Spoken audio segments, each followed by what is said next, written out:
രാജസ്ഥാന്റെ തലസ്ഥാന നഗരമായ Jaipur pink city എന്ന പേരിലാണ് അറിയപ്പെടുന്നത്.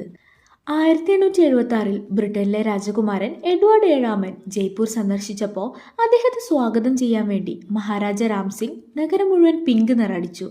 അതുമുതൽ ജയ്പൂർ പിങ്ക് സിറ്റി എന്നാണ് അറിയപ്പെടുന്നത്. ഇതാണ് ഹവാമഹൽ.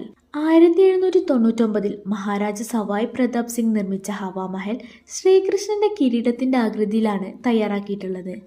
പാലസ് ഓഫ് വിൻഡ്സ് എന്നറിയപ്പെടുന്ന ഈ ആരമണ്യത്തിൽ വളരെ ഭംഗിയുള്ള 953 ജനലുകളുണ്ട്. രാജകുടുംബത്തിലെ സ്ത്രീകൾക്ക് പുറത്തെ കാഴ്ചകൾ പുറത്തുള്ളവർ കാണാത്ത രീതിയിൽ കണ്ടു നിൽക്കാൻ വേണ്ടിയാണ് ഇത് നിർമ്മിച്ചത്. ചുവന്ന മണൽക്കല്ലിൽ നിർമ്മിച്ച ഈ 5 നില മന്ദിരം അതിൻ്റെ പ്രത്യേകമായ വാസ്തുവിദ്യ കാരണം ഇപ്പോഴും നല്ല തണുപ്പുള്ള കാറ്റ് ലഭിക്കുന്നു എന്നാണ് ഒരു പ്രത്യേകത. അവിടെ നിന്നിറങ്ങി കുറച്ചു നേരം ജോഹാരി ബസാറിൽ ഷോപ്പിംഗ് ചെയ്ത് ഫുഡും കഴിച്ച് അന്നത്തെ ദിവസം അവസാനിപ്പിച്ചു.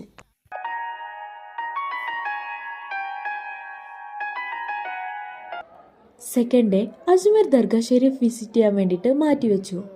ഉമ്മയുടെ ബക്കറ്റ് ലിസ്റ്റിൽ ഉണ്ടായിരുന്ന ഒരു ആഗ്രഹമായിരുന്നു താജ്മഹൽ. സോ തേർഡ് ഡേ ആഗ്രയിൽ സ്പെൻഡ് ചെയ്തു. ആഗ്ര ഫോർട്ടും താജ്മഹലും കണ്ടു തീർന്നപ്പോഴേക്കും തിരികെ മടങ്ങാനുള്ള സമയമായിരുന്നു.